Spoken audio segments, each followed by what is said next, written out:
दिखाई पड़ रहा है? थोड़ा सा और ब्राइटनेस। तो आज हम लोग यूनिवर्स जो चैप्टर था उसका पार्ट 2 पढ़ने वाले हैं, ठीक है। सबसे पहले इसमें आज हम क्या पढ़ेंगे? तारा पढ़ेंगे कि तारा क्या होता है, तारा का फॉर्मेशन कैसे होता है जिसको स्टार बोलते हैं, और फिर तारा मंडल किसको कहते हैं, ठीक है। कॉन्स्टेलेशन पोल स्टार उसी में आएगा। आज पोल स्टार भी समझने को मिलेगा, ठीक है। देखो, तारा जिसको स्टार बोलते हैं, तारा क्या है? तारा, सूरज भी एक तारा है, सन भी एक तारा है, एक जो तारा हम लोग देखते हैं वो भी तारा है। तारा अच्छा, तारा, आप सन को बोल रहे हैं तो मून को तारा क्यों नहीं बोलते हैं? मून को भी तो तारा बोल सकते थे, मन में सवाल ऐसा उठेगा। तो तारा का एक क्वालिटी है, तारा उसी को बोलेंगे, ऐसा ही खगोलीय पिंड को, यानी कि ऐसा ही सेलेस्टियल बॉडीज को बोलते हैं तारा, जो लगातार स्वयं की प्रकाश और ऊष्मा से उत्सर्जित करते हैं। मतलब तारा उसको बोलेंगे, अगर ये कोई चीज़ तारा है तो इसके पास खुद का क्या होना चाहिए? लाइट होना चाहिए। खुद का क्या होना चाहिए? मून के पास। हाँ, खुद का फिर से इसमें से हीट भी खुद का निकलना चाहिए। तो सन को तारा बोल रहे हैं, जबकि मून और अर्थ को हम क्या कर रहे हैं? तारा नहीं बोल रहे हैं। तो सुनो, हम जो पूरा सोलर सिस्टम पढ़ते हैं ना, उसमें सिर्फ सन के पास ही अपना लाइट है। बाकी सब जो चमकता है वह सन के रोशनी से चमकता है। ये जो आसपास और सब जो ग्रह उपग्रह घूम रहा है ना, जैसे कि धरती हो गया, मून हो गया, मून भी तो चमकता है। तो मून चमकता हम लोग देखते हैं रात में, तो वो सन के रोशनी से चमकता है। समझ में गया? तो तारा का पहला पहचान है जिसके पास अपना लाइट हो और हीट हो, प्रकाश और ऊष्मा हो। दूसरा क्वालिटी क्या है तारा का? तो तारा का दूसरा क्वालिटी है, तारों का निर्माण ब्रह्मांड के विद्यमान गैसों और मेघों के परस्पर गुरुत्वाकर्षण के कारण हुआ है। अभी तारे के बारे में हम पढ़ाएंगे तो उसमें समझ में आएगा। जो तारा बनता है ना, वह बहुत सारा जो बादल बनता है उसी से तारा का निर्माण होगा। और वो बादल हाँ, वो बादल बहुत सारा जब आपस में आ जाएगा, अब देखेंगे गुरुत्वाकर्षण यानी कि ग्रेविटेशनल फोर्स के कारण, इसको बोलते हैं आकर्षण फोर्स यानी कि अट्रैक्शन फोर्स, वो सब जब आपस में आ जाएगा तो उससे एक तारा का निर्माण हो जाएगा। अब ये सब गैस, ये सब बादल क्या चीज़ से बना रहता है? तो ये बादल बनता है हाइड्रोजन और उसके धूल कण से। मतलब कि हाइड्रोजन और आसमान में डस्ट वगैरह जो होता है ना, डस्ट पार्टिकल्स, उसी से बनता है, ठीक है। तीसरा पॉइंट है कि नाभिकीय संलयन की शुरुआत और हाइड्रोजन का हीलियम में बदलने की प्रक्रिया के परिणाम स्वरूप होता है। अब इस लाइन को समझेंगे, हम देखेंगे ना कि जैसे तारा में है ना एक रिएक्शन होता है, तारा बनने के शुरुआत में जब तारा बनता है उसमें एक रिएक्शन होता है, उस रिएक्शन का नाम है नाभिकीय संलयन, जिसको बोलते हैं हम लोग न्यूक्लियर फ्यूजन। फ्यूजन में क्या होता है कि कोई भी दो चीज़ आपस में मिल के एक बना देगा। तो तारा में यही प्रक्रिया होता है। अभी देखेंगे कि किस तरीके से तारा में जो हाइड्रोजन है हीलियम में बदल जाता है और सारा एक होता है। फिर देखेंगे कि तारा में होता क्या है। जो ये तारा है, मान लो कि ये स्टार है, तो इसमें होता क्या है? तो इस तारा में 70% हाइड्रोजन रहता है, 28% हीलियम और 2% और भी डस्ट वगैरह ये सब चीज़ रहता है। समझ में आ गया? तो तारा के अंदर कौन सा गैस रहता है? हीलियम, ठीक है। लेकिन एक बात याद रखना है, अगर पूछे हाइड्रोजन तो गैस है, हीलियम भी गैस है, ठीक है ना, तो क्या किस फॉर्म में रहता है? गैस के फॉर्म में नहीं, प्लाज्मा के फॉर्म में। किस फॉर्म में रहता है? प्लाज्मा। देखो, तुमको हम याद है एक चैप्टर पढ़ाए थे मैटर, तो मैटर बताए थे कि कोई भी चीज़ 4 अवस्था में रहता है, सॉलिड, लिक्विड, गैस। गैस जब तुम थोड़ा और बड़ा होगी 1-2 क्लास बाद तो इसमें पढ़ोगे एक प्लाज्मा अवस्था। सॉलिड मतलब सॉलिड ठोस है कोई चीज़, लिक्विड मतलब पानी जैसा है, गैस मतलब गैस जैसा है, प्लाज्मा मतलब उसको बोलते हैं ऐसा चीज़ जो कि क्या है, सॉलिड भी है और प्लस लिक्विड भी है। मतलब तरल चीज़ नहीं दिखती, एकदम मोटा गाढ़ा चीज़, वैसा टाइप का। जैसे कि तुम मध देखे हो, मध, वो देखते हो पानी टाइप का है, नहीं मोटा सा। वही उसी को कहते हैं प्लाज्मा अवस्था। मैग्मा देखते हो जो वोल्केनो से निकलता है, वो भी तरल अवस्था उसी रूप में मौजूद रहता है वहाँ पे, हाइड्रोजन और हीलियम।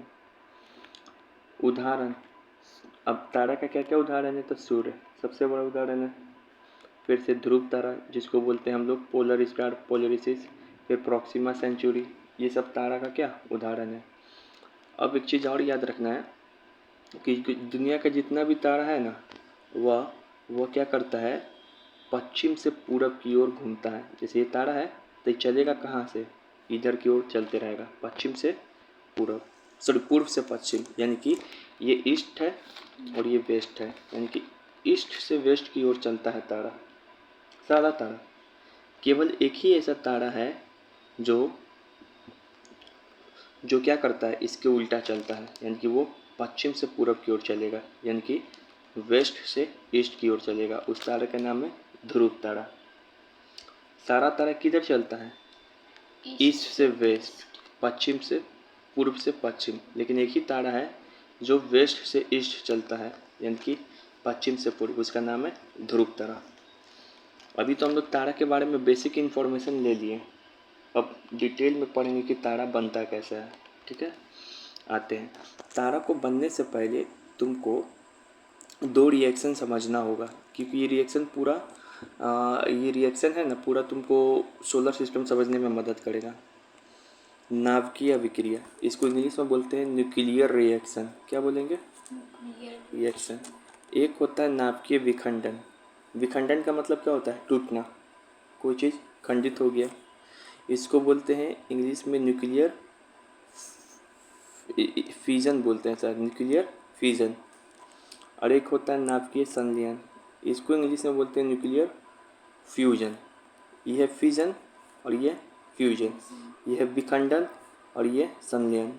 यह जो न्यूक्लियर रिएक्शन, अगर न्यूक्लियर नाभिकीय विखंडन किस तरीके का रिएक्शन है, इसमें कोई भी मान लो एक चीज़ है, तो अगर इसके अंदर ये वाला जो रिएक्शन हो रहा है, कौन, नाभिकीय विखंडन वाला, टूटने वाला, न्यूक्लियर फ्यूजन वाला, तो ये चीज़ में रिएक्शन होगा, अंदर में रिएक्शन होते होते क्या हो जाएगा, पूरा ब्लास्ट हो जाएगा। यानी कि ये रिएक्शन अगर किसी में भी हो गया तो ब्लास्ट हो जाएगा, अपने जैसा एक से ज़्यादा चीज़ बना देगा, टूट टूट के। कोई चीज़ ब्लास्ट होगा तो एक से ज़्यादा बन जाएगा ना, समझ में आया।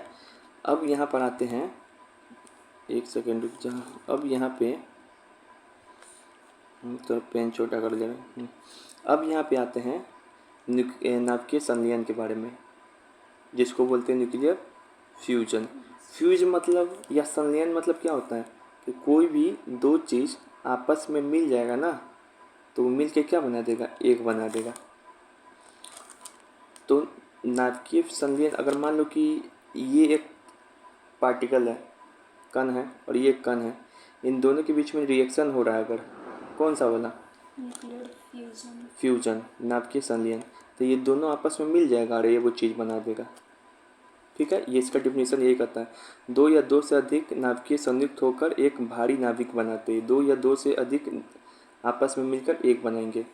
अब बात है कि यहाँ देखो, तो तारा जब बनता है ना, तो उसके अंदर यही वाला रिएक्शन होता है, नाभिकीय संलयन, दो चीज़ मिलके एक बनेगा। सन में हीट है कि नहीं, बहुत सारा हीट है, यहाँ तक हीट पहुँचता है सन में, तो सन के अंदर कोई रिएक्शन चलता होगा तब ना इतना सारा लाइट है, कहाँ अपने बने बढ़ेगा नहीं ना, उसमें रिएक्शन चलता होगा, हीट इतना प्रोड्यूस हो रहा है।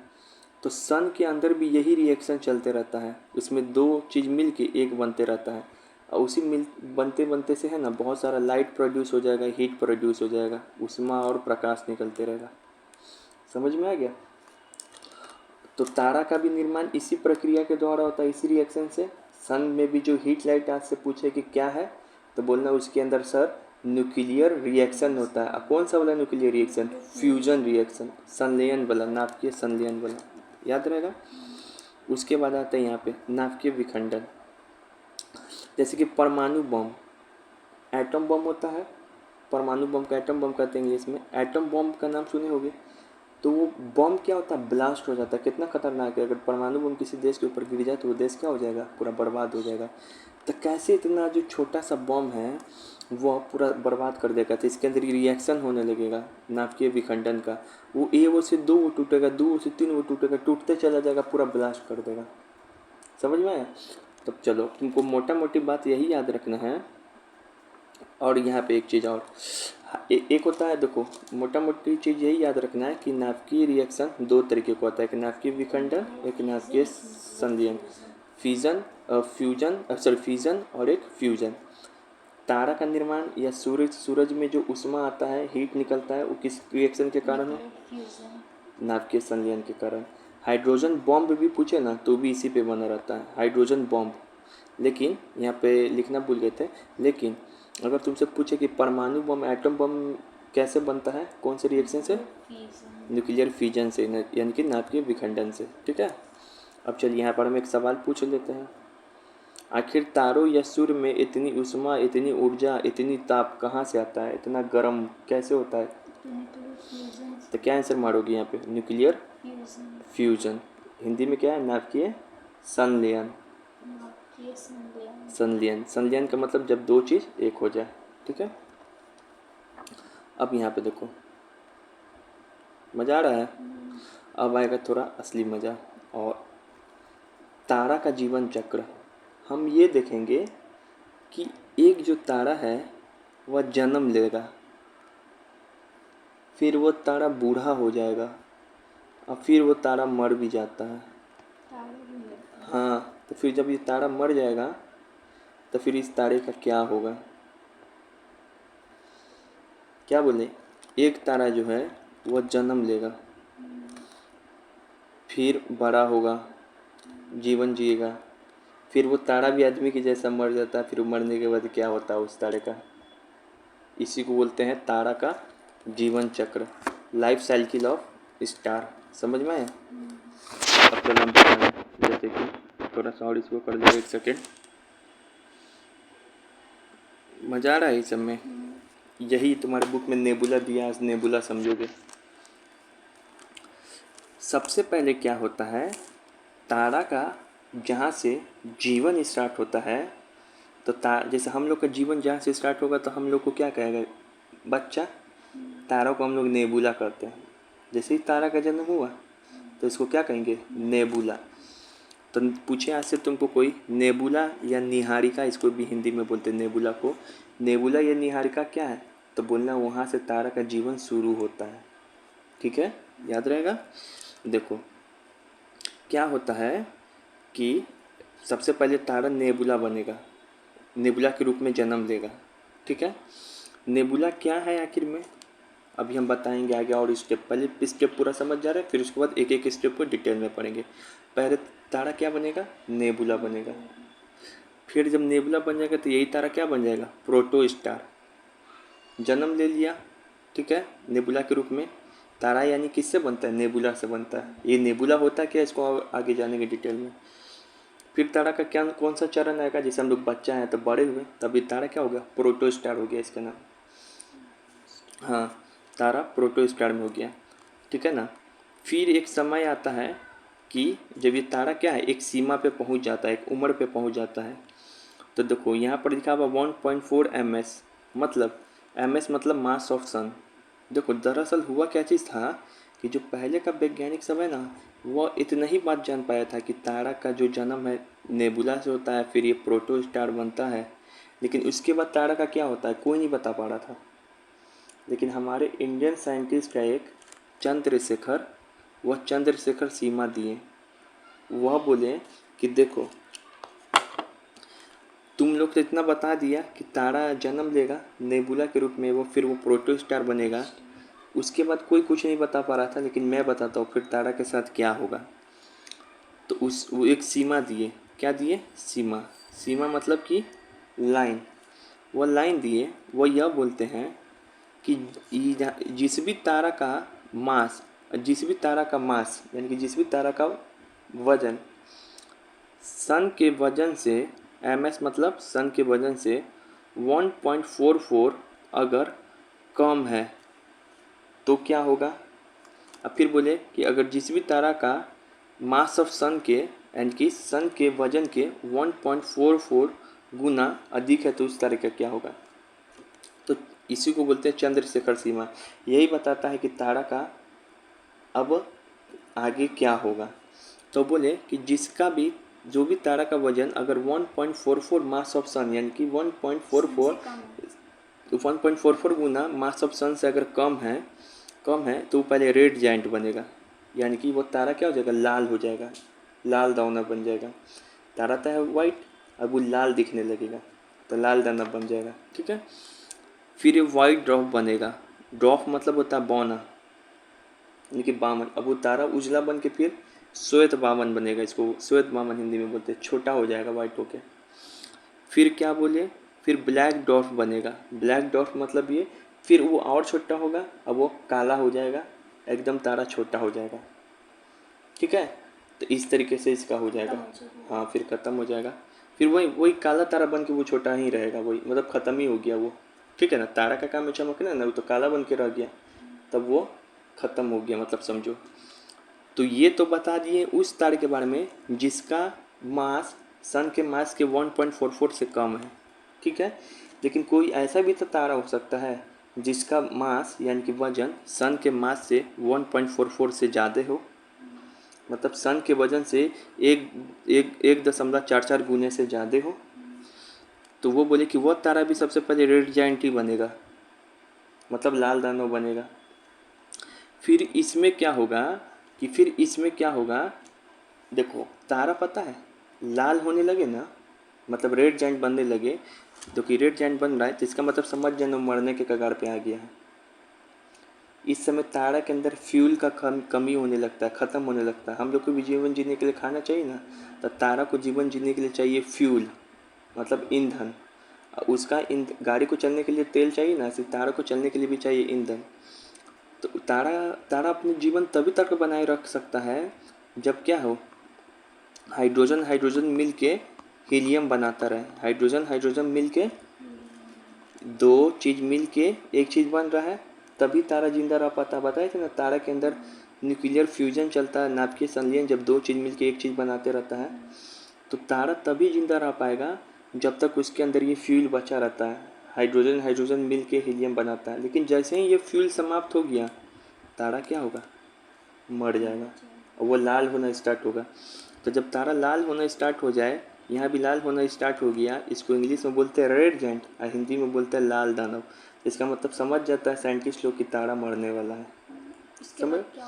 तो देखो 1.44, अब यहाँ पर थे हम लोग कि 1.44 ऐसा तारा जिसका वजन सन के मास के 1.44 से ज़्यादा है तो वो क्या होगा, ठीक है। 1.44 कम है तो वो तो देख लिए कि वो पहले लाल दानव बनेगा, फिर वाइट डॉर्फ बनेगा, फिर ब्लैक डॉर्फ, वो पहले रेड जाइंट बनेगा, फिर श्वेत वामन बनेगा, फिर काला वामन बनेगा, भुट्टा हो जाएगा, मतलब काला कलर का होकर छोटा हो जाएगा। लेकिन जिसका वजन 1.44 मास ऑफ सन से ज़्यादा है तो क्या बनेगा, वो भी पहले लाल दानव भी बनेगा, रेड जाइंट ही बनेगा। लेकिन उसके बाद फिर उसमें एक एक्सप्लोजन होगा, विस्फोट होगा उस तारे में, उसको बोलते हैं सुपरनोवा एक्सप्लोजन या सुपरनोवा विस्फोट, सुपरनोवा विस्फोट उस तारे में। फिर वो तारा क्या बन जाएगा, न्यूट्रॉन तारा बन जाएगा। ये न्यूट्रॉन तारा क्या है, एक पल्सर तारा है। न्यूट्रॉन तारा क्या है, एक पल्सर तारा है। ये तारे में से क्या करेगा, पल्स छोड़ते रहेगा। पल्स मतलब कोई इसमें से तरंग निकलते रहेगा, उसी को बोलते हैं न्यूट्रॉन तारा, ठीक है। फिर उसके बाद वो क्या बन जाएगा, ब्लैक होल, जो तुम्हारे सुने होगे सर बताएंगे। फिर ये तारा क्या बन जाएगा, ब्लैक होल बन जाएगा। ब्लैक होल किसको कहते हैं, ब्लैक होल उस जगह को कहते हैं जहाँ पे कोई भी चीज़ अगर गुजर जाएगा ना तो उसके अंदर समा जाएगा। ये बहुत अंधेरा काला जगह होता है, तब वो तारा वो चीज़ बन जाता है ब्लैक होल। और तब उसकी तारा के आसपास अगर कोई ग्रह घूमता होगा तो ग्रह उसमें अंदर घुस जाएगा। तो हमेशा वैसे ही हाँ रहता है। हाँ, अब वो हो हम लोग के ग्रह से दूर होगा, वैसे वैसा तारा जो मर गया होगा, नहीं तो हम लोग भी घुस जाते इस ब्लैक होल में, समा जाते, ठीक है। समझ में आया। अब और डिटेल में धीरे धीरे और भी एक्सप्लेनेशन करेंगे तो और समझ में आएगा। और चलो अब यहाँ पे आते हैं डिटेल में, ठीक है। ये जो जितना प्रोसेस पढ़ रहे हैं हम लोग, अब इसी को एक एक को और डिटेल में बता रहे हैं, ठीक है। अब यहाँ पे देखो, तारा, तारा क्या है? तो गैस और धूल कण का उपस्थिति के गुरुत्वाकर्षण बल के कारण न्यूक्लियर फ्यूजन संलयन शुरू हो जाता है और हाइड्रोजन हीलियम में बदलने के कारण नया तारा का निर्माण होता है। इसी नए तारे को बनने की प्रक्रिया को क्या कहते हैं? नेबुला। क्या कहते हैं? नेबुला। नेबुला वास्तव में है क्या? नेबुला वास्तव में हाइड्रोजन गैस और धूल का एक कण का एक बादल है। नेबुला मतलब एक बादल। किसका किसका बादल? तो वो धूल और हाइड्रोजन से मिलकर बना हुआ। मतलब तो स्टार का। हाँ, नेबुला मतलब वही होता है, स्टार बोलते हैं उसको जब तारा का जन्म होता है। लेकिन वो बनता क्या चीज़ है वो स्टार? तो वो एक बादल के रूप में रहता है पहले। अब वो बादल क्या चीज़ से बनता है? तो धूल और हाइड्रोजन गैस से बनता है। ठीक है, अब इसको हम और एक्सप्लेन करते हैं। इस लाइन में ये बोल रहा है, देखिए, अब मान लो कि कोई भी तारा नहीं था, पहला तारा कोई बनने वाला है, तो वो होता क्या है? वो होता क्या है कि वो होता क्या है, देखो, सबसे पहले क्या होगा ना, नेबुला बनेगा। क्या बनेगा? तारा का जन्म यहीं से होता है, नेबुला बनेगा। ठीक है ना, नेबुला बनेगा। लेकिन ये नेबुला बनेगा तब ना, ये बहुत सारा फिर नेबुला आ जाएगा और भी नेबुला आ जाएगा। इस सब में गुरुत्वाकर्षण बल लगेगा, अट्रैक्शन फोर्स होगा, तब ना तुमको तारा बनेगा। यहाँ पे प्रोटोस्टार बनेगा, फिर लाल दानव बनेगा, फिर देखेंगे किसका वजन कितना हो, उस हिसाब से वो मरेगा जिएगा। ठीक है, तो देखो, तो सबसे पहले तारा को बनने के लिए नेबुला तो बनना पड़ेगा ना। तो ये नेबुला है क्या? तो सीधे उतना कुछ नहीं समझना है, तुम बस यहाँ पे याद रखो ये नेबुला है क्या। तुमसे पूछे ये नेबुला क्या होता है, तो बोलना कि जब तारा का जीवन शुरू होता है ना, उसी को नेबुला बोलते हैं। फिर दूसरा चीज़ पूछेगा कि ये नेबुला बनता कैसे है, तो बोलना कि ये नेबुला जो है एक बादल है। नेबुला क्या है? बादल है। यह दो चीज़ से यह बादल बनता है, धूल और हाइड्रोजन से मिलके ये बादल बनता है। बन गया ये नेबुला। ऐसे ही और सारा भी नेबुला बन रहा होगा यहाँ पे आसमान में। अब इन सारे नेबुला क्या हो, एक दूसरे के पास आएंगे। ये सारे नेबुला क्या आएगा? एक दूसरे के पास आएगा। कैसे आने लगेगा? क्योंकि इसके बीच गुरुत्वाकर्षण बल यानी कि ग्रेविटेशनल फोर्स लगेगा।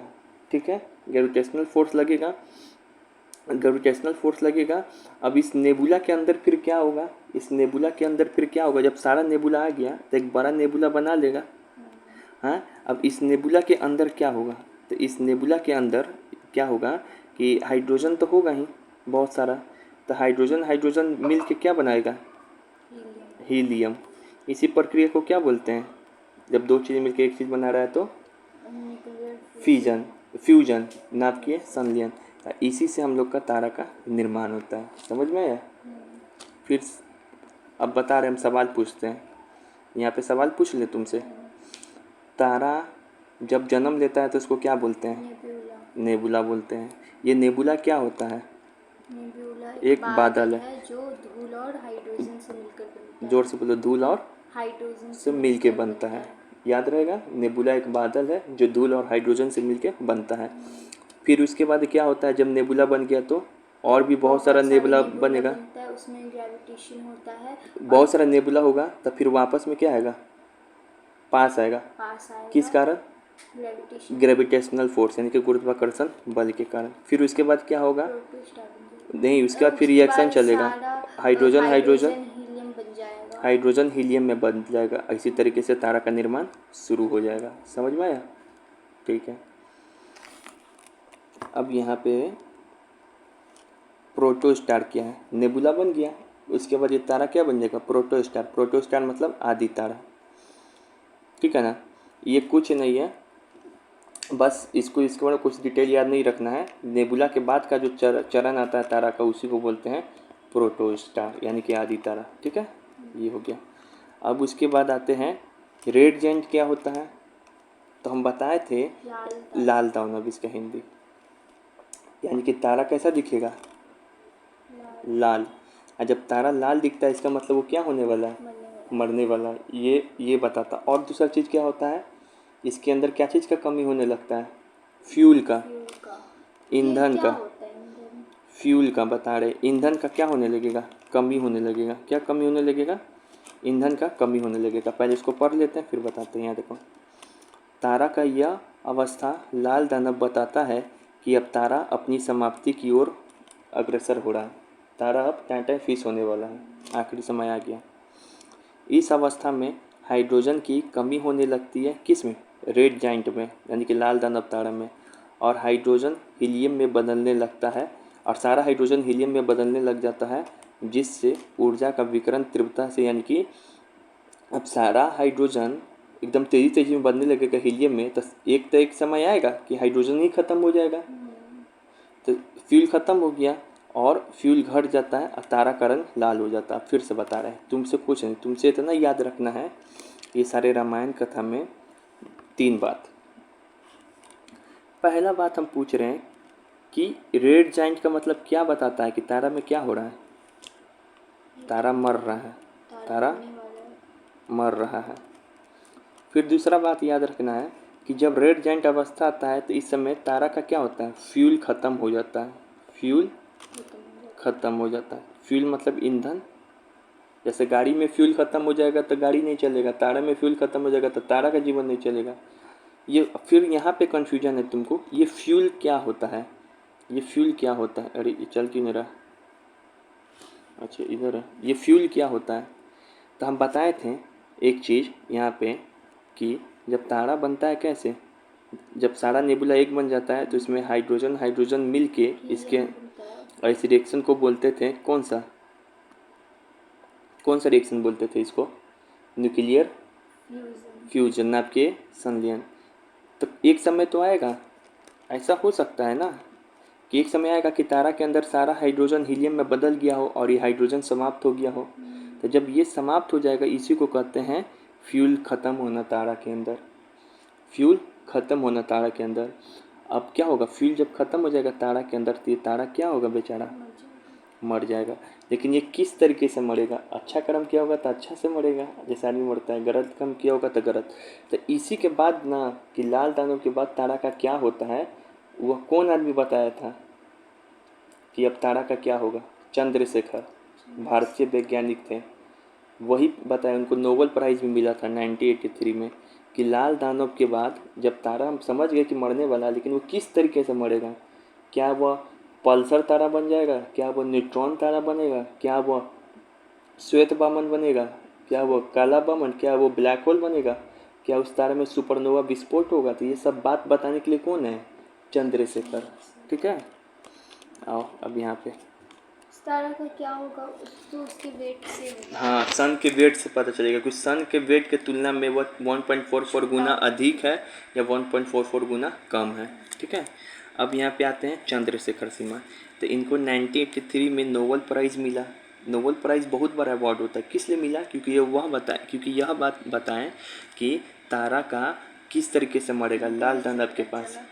पता चल गया हम क्या करें। ठीक है, इसी ये भी बचपन में पढ़े होंगे ये सब चीज़, तब ना साइंटिस्ट बने। बेसिकली पढ़ना क्या है ज़रूरी। तो इनको नोबेल प्राइज़ मिला, जो कोई नहीं कर सका वो भारतीय वैज्ञानिक कर दिए। ठीक है, तो चंद्रशेखर सीमा क्या है? तो किसी अस्थायी श्वेत वामन यानी कि व्हाइट डम के अधिकतम संभावित द्रव्यमान ही चंद्रशेखर सीमा है। ये छोड़ो, ये लाइन यहाँ पे समझो। इसके अनुसार 1.44 द्रव्यमान ही व्हाइट ड्रॉप बनेगा। देखो अभी बताते हैं, बस इतना याद रखो कि चंद्रशेखर सीमा वह है जो यह बात बताएगा कि तारा जब लाल दानव के बाद किस प्रकार से मरेगा। ठीक है, चलो अब चंद्रशेखर सीमा में क्या है? अगर किसी तारे का द्रव्यमान सूर्य के द्रव्यमान से कम हो, यानी कि 1.44 मास ऑफ सोलर सन के कम हो, तब क्या होगा? तब ये बोलें तो वो तारा लाल दानव में बदलेगा। ये बात सही है। फिर क्या होगा? वाइट डॉट में बदल जाएगा, यानी कि इसको हिंदी में बोलेंगे श्वेत वामन। फिर ब्लैक डॉट में बदलेगा। वामन मतलब क्या होता है? डॉट मतलब भुट्टा हो जाएगा, वो तारा छोटा होके उजला हो जाएगा, फिर तारा छोटा होके काला हो जाएगा। ठीक है, फिर यह दूसरा बात बोले कि अगर वो कोई तारा का द्रव्यमान सूर्य के द्रव्यमान से अधिक हो, यानी कि 1.44 मास ऑफ सन से अधिक हो, तब क्या होगा? तो फिर भी वो लाल ही दानव बनेगा, सबसे पहले रेड जाइंट ही बनेगा। फिर उसके बाद क्या होगा? उसमें सुपरनोवा विस्फोट होगा, सुपरनोवा एक्सप्लोजन, वो तारा फटेगा। फटेगा, ब्लास्ट होगा। जिससे न्यूक्लियर फिशन। हाँ वो फ्यूजन, हाँ वो तारा क्या होगा, ब्लास्ट हो जाएगा। फिर वो तारा क्या बन जाएगा, न्यूट्रॉन तारा। और जब वो न्यूट्रॉन तारा बन जाएगा तब पल्स छोड़ता रहेगा, इसी कारण न्यूट्रॉन तारा को क्या बोलते हैं, पल्सर तारा। पल्सर तारा पूछेगा, पल्सर न्यूट्रॉन तारा को क्या बोलते हैं, तो पल्सर तारा। फिर वो क्या बन जाएगा, ब्लैक होल।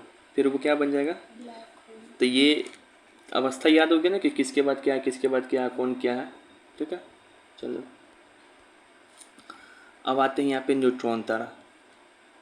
न्यूट्रॉन तारा क्या होता है, न्यूट्रॉन तारा सबसे पहली बात कब बनता है, जब सन का मास 1.44 से क्या हो, अधिक हो। उस समय फिर उसके बाद क्या बनता है, रेड जाइंट, लाल दाना। फिर उसके बाद क्या बनता था, सुपरनोवा विस्फोट होता था, सुपरनोवा एक्सप्लोजन। तो इसी सुपरनोवा एक्सप्लोजन के बाद बनता है ना न्यूट्रॉन तारा। सुपरनोवा विस्फोट से जो विस्फोट हुआ तो इसी में से कोई भाग बच गया होगा तारा का, वही बन जाता है न्यूट्रॉन तारा। अब ये न्यूट्रॉन तारा क्या करता है, बहुत तेज़ी से पल्स छोड़ता है, बहुत तेज़ी से पल्स छोड़ता है। पल्स मतलब न्यूट्रॉन तारा को पल्सर तारा इसी कारण कहते हैं। पल्स मतलब क्या हो गया कि ये रेडियो तरंग मतलब रेडियो वेव्स, मतलब वेव्स टाइप का इसे छोड़ता है। कल सिखाए थे ना, वेव्स टाइप का इसे छोड़ता है पल्स। ठीक है, कुछ कुछ निकलता रहेगा उसमें से, ऐसे ही समझ जाओ। ठीक है, अब आते हैं तुमको, एक सेकेंड, अब आते हैं तुमको ब्लैक होल के बारे में। और भी ब्लैक होल के बारे में, तो ये कृष्ण विवीर इसको हिंदी में बोलते हैं, कृष्ण विवीर। यह अंतरिक्ष में स्थित एक ऐसा स्थान है जहाँ गुरुत्वाकर्षण इतना अधिक हो जाता है कि प्रकाश का परावर्तन भी नहीं हो सकता या किसी वस्तु वहाँ पर पलायन भी नहीं हो सकता। इसे दूरबीन से भी नहीं देखा जा सकता इस ब्लैक होल को। ठीक है ना, ब्लैक होल के अंदर क्या होता है, बताते हैं। कृष्ण विवीर के पुष्टि प्रकाश के अपने पथ के विचलन के द्वारा की जा सकती है। कृष्ण विवीर का निर्माण तब होता है जब न्यूट्रॉन तारा का द्रव्यमान एक ही स्थान पर संकेंद्रित हो जाए और उसकी मृत्यु हो जाए। देखो ब्लैक होल होता क्या है, सबसे पहले तो ये जानो कि ब्लैक होल बनता कब है। तो पहले कोई तारा बनता है रेड जाइंट, लाल दानव। कब, जब उसका सन का मास, अगर मास ऑफ सन क्या हो जाए, 1.44 से अधिक हो जाए। कम हो जाएगी तो पहले तो रेड जाइंट बनेगा, लाल दानव नहीं बनेगा। फिर उसके बाद सुपरनोवा विस्फोट होता है, इसमें सुपरनोवा विस्फोट। ठीक है, SBP सुपरनोवा विस्फोट हुआ उसमें। फिर जब विस्फोट हुआ तो वो तारा क्या बन जा रहा था, न्यूट्रॉन तारा। इसी को क्या बोलते थे हम लोग, पल्सर स्टार। फिर उसके बाद क्या बनता था ये तारा बन जाता था ब्लैक होल, जिसको बोलते हैं हम लोग हिंदी में कृष्ण विवीर। तो बहुत गया, पल्स के बाद ही तो बन रहा ब्लैक होल। तो ये ब्लैक होल होता क्या है, इसके बारे में क्या क्या बात याद रखना है तुमको। देखो इसके बारे में याद रखना है, तुमसे पूछेगा ब्लैक होल कब बनता है, तो न्यूट्रॉन तारा के बाद। ब्लैक होल कब बनता है, न्यूट्रॉन तारा के बाद। ठीक है, जिस तरीके से न्यूट्रॉन तारा कब बन रहा था, सुपरनोवा विस्फोट के बाद, इसी तरीके से ब्लैक होल कब बनता है, तो न्यूट्रॉन तारा के बाद। याद रहेगा पहला बात। दूसरी बात तुमको यह याद रखना है कि ये ब्लैक होल होता क्या है। तो ब्लैक होल एक ऐसा जगह है तारा में जहाँ पे गुरुत्वाकर्षण, यानी कि गुरुत्वाकर्षण मतलब अट्रैक्शन फोर्स इस तारा के अंदर बहुत ही ज़्यादा होगा। मतलब इतना ज़्यादा है कि बहुत ही ज़्यादा है। तो फिर इसको पता है, इसको दूरबीन से भी नहीं देख सकते हम लोग। तो फिर हम लोग देखे कैसे, जब दूरबीन से ही नहीं देख सकते तो फिर देखे कैसे। तो देखा गया कि ब्रह्मांड में एक जगह है जहाँ पे ब्लैक होल है यूनिवर्स में। वहाँ से अगर कोई लाइट जाता है ना, तो वो अपने लाइट है तो इसको ऐसे ही जाना चाहिए, ऐसे ही से मतलब जा रहा है, ऐसे ही से जा रहा है, चाहे इसके आसपास से ही जा रहा है तो ऐसे ही से जा रहा है, लेकिन इसके आसपास से भी गुजरेगा ना।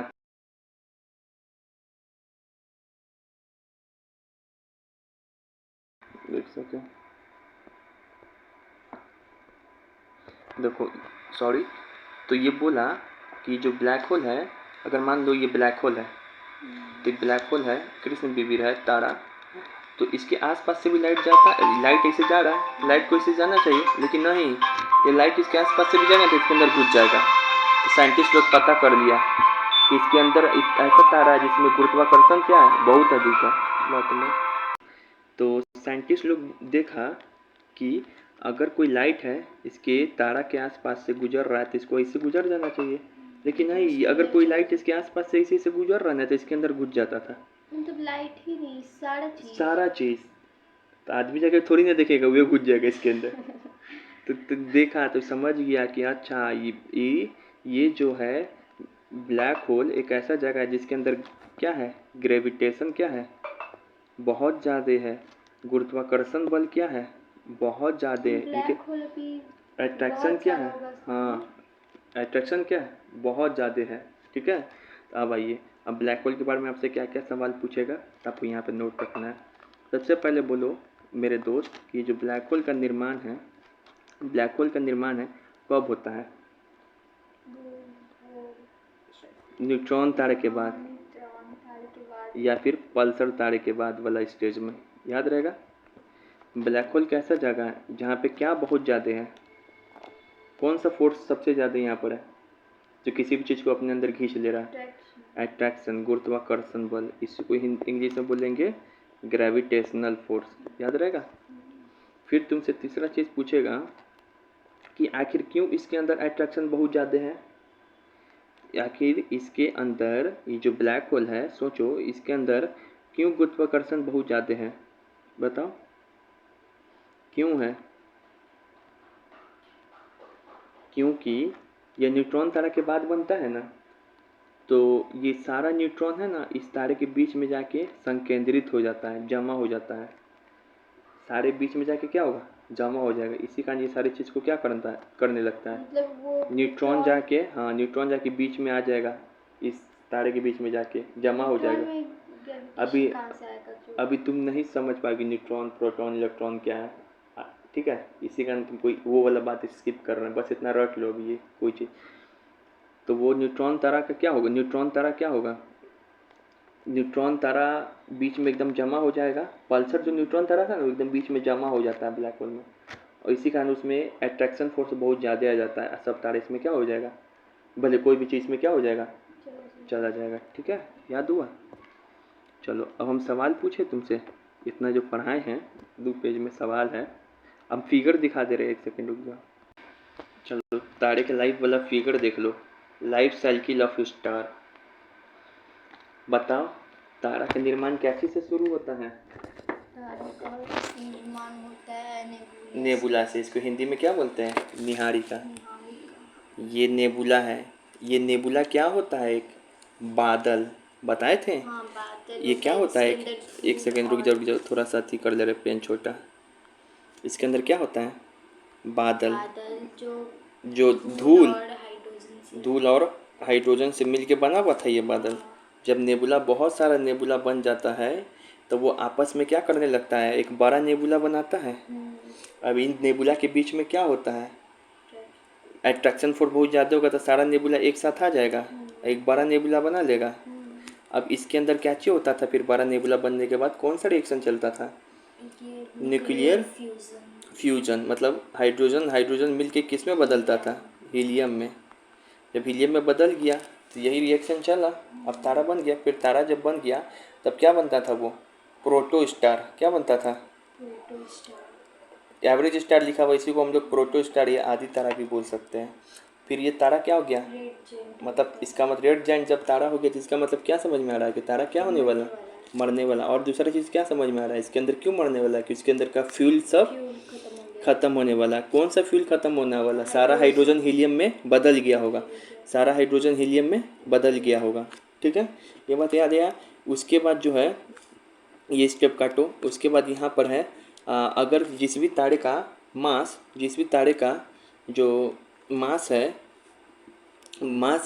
वह सन के मास से, अगर मान लो ये तारा है तो इस सन के मास से, अगर मास ऑफ सन से अगर 1.44 से कम होगा तो फिर ये तारा क्या बन जाएगा, वाइट डॉर्फ। देखो तारा इतना बड़ा था लेकिन क्या बन गया, ये छोटा भुट्टा तारा वाइट कलर का बन गया। ठीक है ना, इसको बोलते हैं श्वेत बामन। फिर क्या बन जाएगा वाइट डॉर्फ के बाद, ब्लैक डॉट बन जाएगा, यानी कि काला बामन। ये तारा एक हो गया। फिर आते इधर, अगर वो तारा बड़ा है, मैसिव स्टार है, मतलब वो तारा का साइज बड़ा है, तो वो तारा तो वो भी पहले क्या बनेगा, रेड जाइंट ही बनेगा। मतलब वो ऐसा तारे की बात करने जा रहे हैं जिसका मास कितना होने वाला है, सन से 1.44 मास ऑफ सन से अधिक, ठीक है ना। फिर उसके बाद ये क्या होगा इस तारे में, सुपरनोवा विस्फोट। देखो तारा में विस्फोट हो गया, विस्फोट हो गया। विस्फोट में से वो तारा कोई कोई भाग इसका बच जाएगा तो क्या बन जाएगा, न्यूट्रॉन तारा बन जाएगा, न्यूट्रॉन स्टार। इसी को क्या बोलते हैं हम लोग, पल्सर। आई पल्स छोड़ते रहेगा ये तारा। अब फिर उसके बाद जब ये न्यूट्रॉन तारा है, फिर उसके बाद ये सारा न्यूट्रॉन एक एक जगह इकट्ठा हो जाएगा तो ब्लैक होल बन जाएगा। ये तारा फिर क्या बन जाएगा, ब्लैक होल। इस ब्लैक होल में क्या होगा, गुरुत्वाकर्षण अधिक होगा, कोई भी चीज़ के अंदर क्या होगा, कुछ चला जाएगा। ठीक है, देखो अब समझ में आया फिगर, अब पूरा क्लियर हो रहा होगा एक एक लाइन में। अब फिर ये भी बताए थे कि इस सीमा को क्या बोलते हैं, यहाँ से चंद्रशेखर सीमा क्या बोलते हैं, कि इस लाल दानव के बाद तारे का क्या होगा, उसी को ना बोलते हैं चंद्रशेखर सीमा। ये कौन दिया था, इंडियन वैज्ञानिक जिसको 1983 में क्या मिला था, नोबेल, वही बताया था कि कोई तारा लाल दानव के बाद क्या होगा, कैसे मरेगा। ठीक है, आइए अब हम सवाल पूछते हैं, एनालाइज करते रहो, इसी को देख के अपने समझ में आ गया होगा। ऐसा ही होता है तारा, ऐसा तुम्हारे सर पर आए इसको। अब यहाँ पे देखो, अब हम सवाल पूछते हैं, तारा में हाइड्रोजन और हीलियम किस अवस्था में रहता है, गैस, लिक्विड, प्लाज्मा। तारा के अंदर पता थे ना, तरल अवस्था में तारा के अंदर रहता है। ब्रह्मांड में पल्सर क्या है, पल्सर किसको बोलते हैं, घूमते हुए न्यूट्रॉन तारे को, किसी तारे में विस्फोट को, किसी तारे के द्वारा उत्सर्जित रेडियो तरंग को, घूमते हुए जो घूमता रहता है न्यूट्रॉन तारा, उसी को तो बोलते हैं पल्सर। ठीक है, फिर यहाँ बताओ, एक तारे का जीवन काल नेबुला चरण किसको संदर्भित करता है, मतलब किसको बताता है। नेबुला मतलब क्या है ये पूछना चाह रहा, तारा और बाहरी आवरण को, या फिर इसके जीवन का चरण को, या फिर इसके जीवन के चरण को, या फिर इसके बाहरी चरण को, या फिर धूल तथा हाइड्रोजन से बना एक बादल। इसके जीवन चरण को नहीं, नेबुला क्या है, धूल और हाइड्रोजन से बना एक बादल है, उसी को तो नेबुला बोलते हैं, निहारिका। ठीक है, ये वाला ऑप्शन सही होगा। फिर से बताओ, सुपरनोवा क्या है, सुपरनोवा तो सुपरनोवा एक ब्लैक होल है, मान लो ऑप्शन दे दिए यहाँ पे, अगर बी ऑप्शन दे दिए कि सुपरनोवा एक ब्लैक होल, क्या है बस सही है, नहीं। देखो तो यहाँ देखो, सुपरनोवा क्या है, हम ये सवाल पूछ रहे थे, सुपरनोवा क्या है, तो क्या ये स्टेटमेंट सही लिखा है सुपरनोवा के बारे में, एक सिमटा हुआ तारा या बुझता हुआ तारा। हाँ, बुझता हुआ तारा ही तो है, तारा मरने वाला है, अब उसमें विस्फोट होने वाला है, तो ये सही है स्टेटमेंट। ठीक है, अब ये बता तो ब्लैक होल के बारे में, ब्लैक होल किससे संबंधित है, तारा से, स्टेटमेंट सही है। देखो तो इसके बारे में, एक ध्वस्त तारा यानी कि एक मरता हुआ तारा, जब तारा मर जाता है तो ब्लैक होल बन जाता है, क्या ये बात सही है, हाँ सही है। ब्लैक होल वही तारा है, जब तारा मर जाता है तो वो ब्लैक होल बन जाता है, और ये ब्लैक होल कब बनता है, न्यूट्रॉन या पल्सर तारे के बाद। इसमें ग्रेविटेशन क्यों बहुत अधिक आ जाता है, गुरुत्वाकर्षण, क्योंकि इसके केंद्र में क्या जमा हो जाता है, न्यूट्रॉन, न्यूट्रॉन जमा हो जाता है, क्या जमा हो जाता है। ठीक, अभी न्यूट्रॉन प्रोटॉन क्या होता है तुम बस रट लो, हर एक चीज़ अभी कैसे पढ़ लेगी, कुछ आगे भी तो आता है डिटेल में। फिर तारा का निर्माण किस प्रकार की अभिक्रिया से होता है, मतलब तारा का जो निर्माण हुआ वो किस रिएक्शन से होता है, नाभिकीय विखंडन, नाभिकीय संलयन, या दोनों से, यानी कि न्यूक्लियर फ्यूजन, फ्यूजन, फ्यूजन या बोथ। फ्यूजन से ना, नाभिकीय संलयन से ना, विखंडन से थोड़ी होता है तारा का निर्माण। बी ऑप्शन सही होगा, बहुत बार पूछता है, कंफ्यूजिंग है एक सवाल। अरे नहीं देखते, तारा के अंदर क्या होता है, हाइड्रोजन हाइड्रोजन मिलके हीलियम बना देता है, मतलब दो चीज़ मिलके कोई एक चीज़ बना रहा है, इसी प्रक्रिया को तो बोलते हैं नाभिकीय संलयन। संलयन मतलब समा जाना, मतलब फ्यूज हो जाना, कोई दब चीज़ फ्यूज होता है। और हम बताए थे नाभिकीय संलयन ही और कहाँ का होता है, एक तारा में होता है, एक सूर्य में, सूर्य में भी हीट और उष्मा का सोर्स यही है, यही रिएक्शन। और एक कहाँ होता है, एक कहाँ होता है, और हाइड्रोजन बॉम्ब में, हाइड्रोजन बॉम्ब भी तो बनाते हैं, तो उसमें भी यही होता है। लेकिन तुमसे पूछ दे परमाणु बॉम्ब में क्या होता है, तो वहाँ होता है नाभिकीय विखंडन। परमाणु बॉम्ब खतरनाक है ना, तो वहाँ पे होता है नाभिकीय विखंडन। ठीक है, बस तुम इतना याद रखो कि जब पूछे परमाणु बॉम्ब तो उसमें होगा नाभिकीय विखंडन, बाकी कहीं पर भी पूछ दे हाइड्रोजन बम, तारा, सूर्य तो क्या होता है? फ्यूजन, नाम किए संलयन, याद रहेगा। और तारा के अंदर क्या ये रिएक्शन होता है? होता है।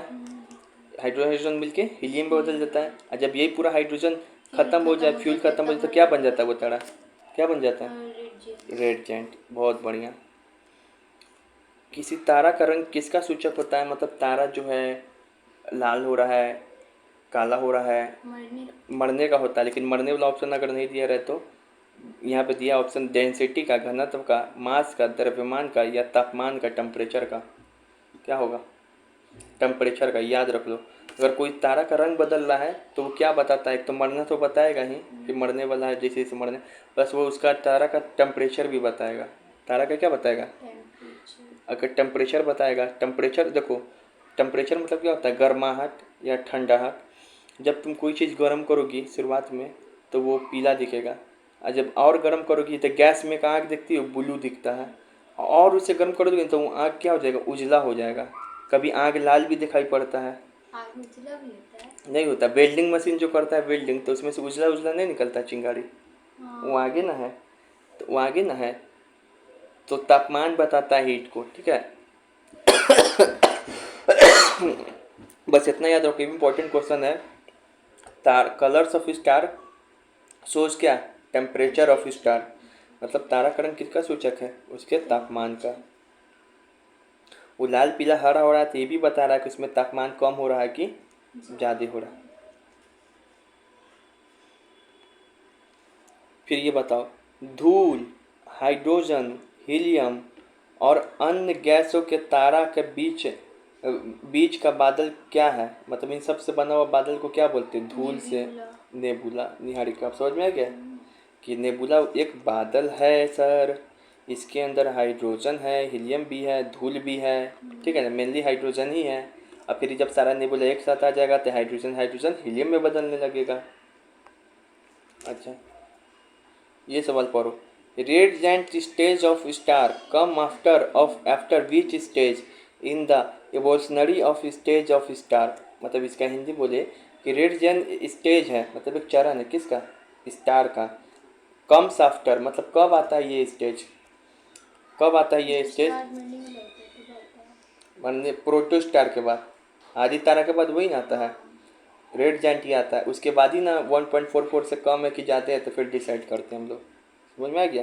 तो आंसर क्या होगा? प्रोटोस्टार। लाओ तुमको फिगर भी दिखा दे रहे, इधर देखो। सवाल क्या पूछा था कि ये अवस्था कब आता है? Red giant. तो प्रोटोस्टार के बाद ही तो आता है, चाहे यहाँ पर हो चाहे यहाँ पे हो। नेबुला के बाद आता है प्रोटोस्टार, अब प्रोटोस्टार के बाद बनता है रेड जायंट। अब फिर इधर अगर कम हो मास तो वो बन जाता है वाइट डॉर्फ, फिर हो जाता है ब्लैक डॉर्फ, यानी कि काला बामन, श्वेत बामन, काला बामन। और फिर रेड जायंट अगर सन के मास से 1.44 गुना अधिक है तो वो उसमें फिर सुपरनोवा विस्फोट होगा तारे में, फिर बन जाएगा न्यूट्रॉन या पल्सर तारा, फिर बन जाएगा वो ब्लैक होल। समझ में आया? यही चीज़ तो पूछ रहा है, तो एक लाइन से याद रखना।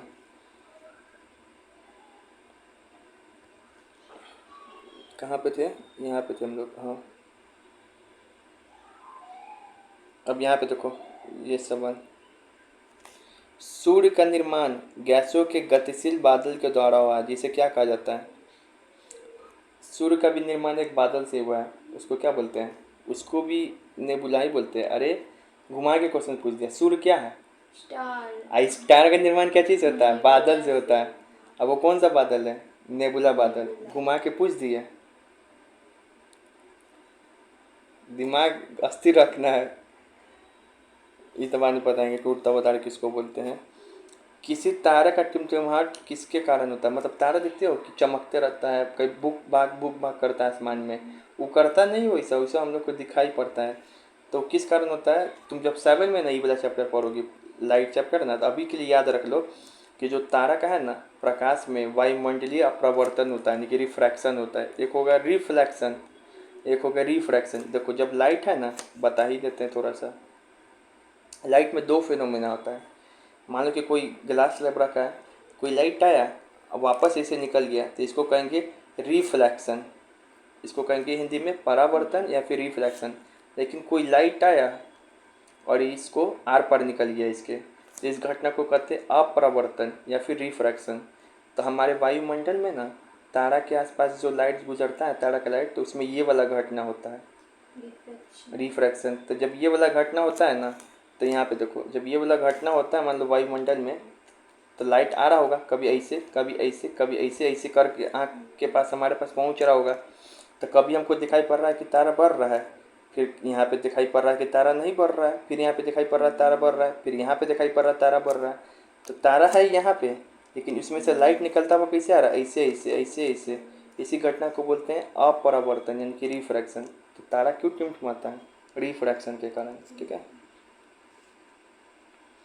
अपरावर्तन, वायुमंडल में क्या होता है, अपरावर्तन।